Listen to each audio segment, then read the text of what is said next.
Okay, welcome back everyone. Let's look at anaerobic glycolysis. Now, anaerobic means that we don't need oxygen available here, right? Anaerobic. So when glucose is in high concentrations, we can store it in the liver or in the muscle, and we store it as glycogen. Remember, anything that ends in ogen is inactive. Now, glycogen can be converted into glucose.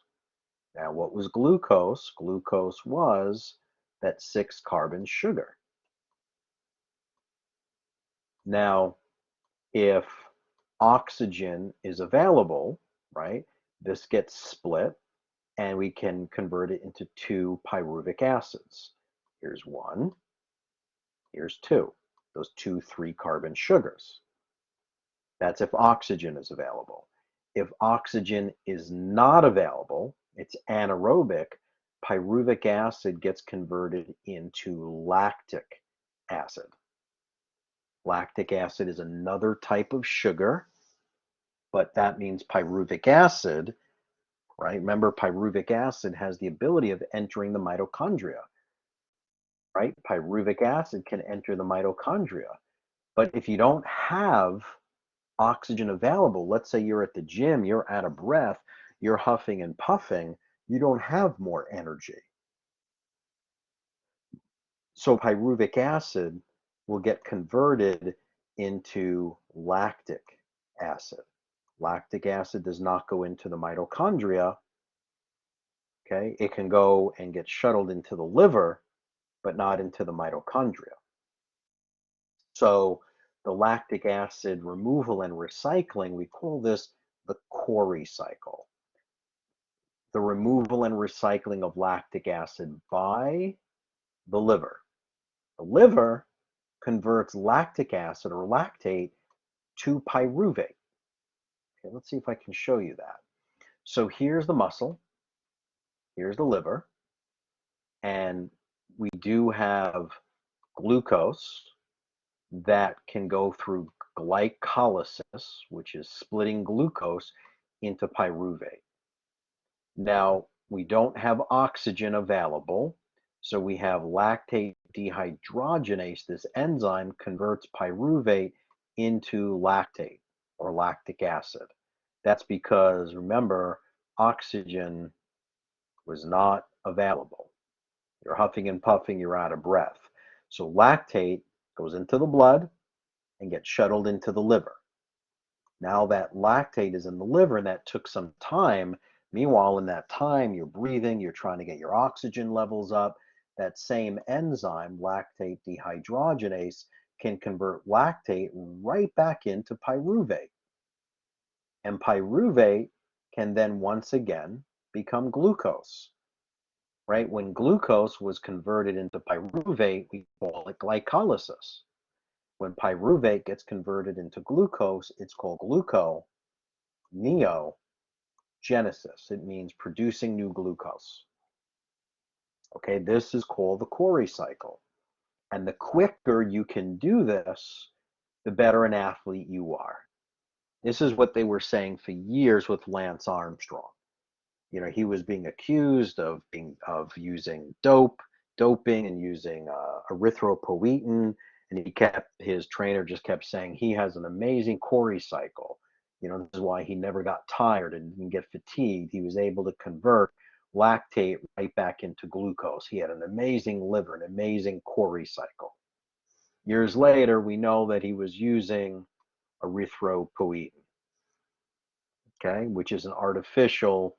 Our bodies have the ability of making erythropoietin, which produces more red blood cells, more red blood cells, more hemoglobin, more hemoglobin, more ability to bind to oxygen, more oxygen, more ATP production, right? But we know that wasn't true with Lance Armstrong. Now, cellular respiration under aerobic conditions, the pyruvic acid can enter the mitochondria, and it undergoes a series of oxygen requiring reactions. With that oxygen, you can make ATP. So You can get pyruvic acid or pyruvate from glycolysis, right? That was just taking that 6-carbon sugar and splitting it. Then pyruvate can enter the mitochondria. Mitochondria is where you have the Krebs cycle and where you have the electron transport chain. You can have fats, right? You can have fats. Fats can enter the Krebs cycle or the mitochondria, and they can be used because fatty acids get converted into the triglycerides, and triglycerides can be used for energy production. We can get protein that is broken down into amino acids, and those amino acids can enter the mitochondria. And the Krebs cycle and ETC can use your fats, your carbohydrates, and your proteins from energy production. Okay, and the duration of the energy provided from these can last from several minutes and even for hours. That's why long distance runners or marathon runners, they'll carry GU with them, which is a constant influx of, let's say, glucose entering the system, so they can always make ATP. Otherwise, in the marathon, they call it hitting the wall, where there's no more glucose available. They've tapped out the muscle fuel. There's no more glycogen in muscle. There's no more glycogen in the liver. And this is where you see those people at the end of the, close to the finish line.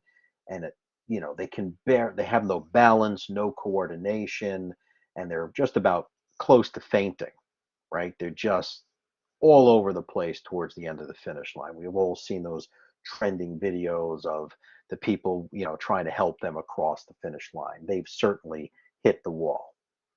So muscle fatigue is the inability to maintain force of contraction after prolonged activity. And what does this onset of fatigue due to?